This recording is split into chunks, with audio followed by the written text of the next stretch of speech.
Sebelumnya saya buka dulu. Assalamualaikum warahmatullahi wabarakatuh. Waalaikumsalam warahmatullahi wabarakatuh. Untuk Kombel hari ini kita akan membahas tentang penerapan literasi pada tingkat sekolah dasar. Sebelum itu mari kita sejenak untuk ice breaking dulu supaya lebih semangat. Monggo Bapak Ibu silakan berdiri.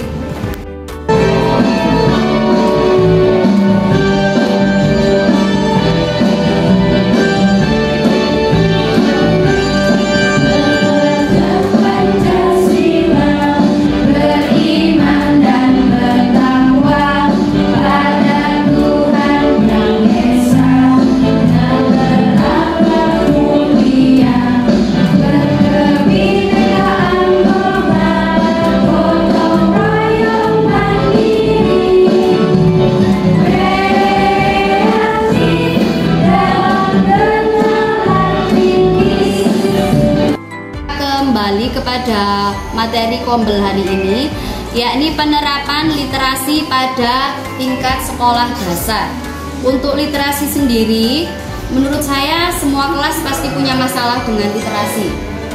Macam-macam literasi, di sini ada 6 literasi.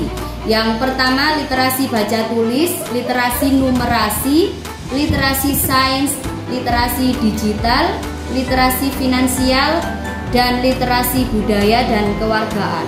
Literasi sendiri di sini dibagi menjadi beberapa tahap. Yang pertama ada tahap membuat hubungan. Membuat hubungan di sini maksudnya misalnya anak-anak mencari pengalamannya sendiri atau membaca buku-buku bacaan yang ada di dalam kelas ataupun buku bacaan sekolah. Kemudian setelah anak-anak mencari bacaan, yang kedua membuat visualisasi, yakni membuat gambar dari teks yang dibaca atau membuat gambaran atau angan-angan menurut bahasa anak-anak sendiri. Kemudian yang ketiga, anak-anak mencari hal-hal yang tersirat, yakni menyimpulkan dari fakta-fakta yang ada dari bacaan yang tadi sudah anak-anak baca. Nah, biasanya pada tahap menyimpulkan ini, anak-anak mulai kebingungan. Membacanya bisa, tapi menyimpulkannya atau mencari informasinya anak-anak kurang paham. Kemudian materi hari ini mungkin ada yang ingin ditanyakan oleh Bapak Ibu sekalian. Dan ada beberapa anak yang tidak bisa memahami gambar. Itu bagaimana caranya? Kan ada gambar, ada literasinya cuma sedikit. Nanti kan ditarik kesimpulan. Nah, itu bagaimana?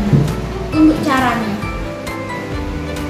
Nah, untuk anak-anak seperti ini memang membutuhkan perhatian khusus atau membutuhkan bimbingan.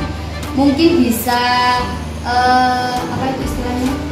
Biasanya anak-anak itu lebih mudah belajar dari temannya.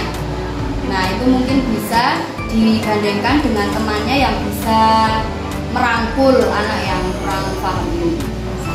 Beberapa SDM itu ada yang tidak bisa karena sifatnya seseorang kan beda ya. Kadang ada yang emang anaknya bisa berbaur, ada yang enggak. Bagaimana solusinya untuk anak tidak bisa berbaur? Contohnya yang pendiam. Untuk anak yang tidak bisa berbaur itu memang kita membutuhkan pendekatan khusus. Misalnya kita berikan dia perhatian, sering diberikan perhatian, sering diajak ngobrol. Itu untuk anak-anak yang pendiam itu insya Allah lama-lama bisa perlahan bisa ngobrol dengan kita, bisa ngobrol dengan teman-temannya. Kalau ngobrol dengan temannya ini memang tergantung anaknya. Kadang memang ada anak yang tidak suka berisik, jadi dia tidak suka bergabung dengan teman-temannya seperti itu. Jadi mungkin sebagai gurunya yang bisa menjadi pemenang untuk mengayomi anak yang pendiam seperti itu.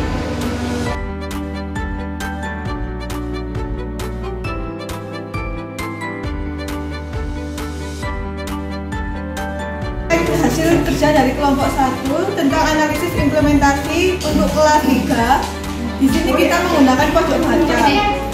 Tujuannya untuk mengenalkan kepada siswa beragam sumber bacaan untuk dimanfaatkan sebagai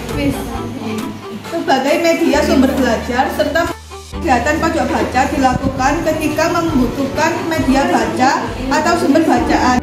Keragaman hobi dari PKN.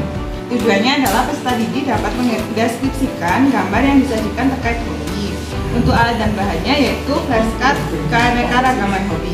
Kegiatannya yang pertama, guru akan mempersiapkan flashcard keanekaragaman hobi.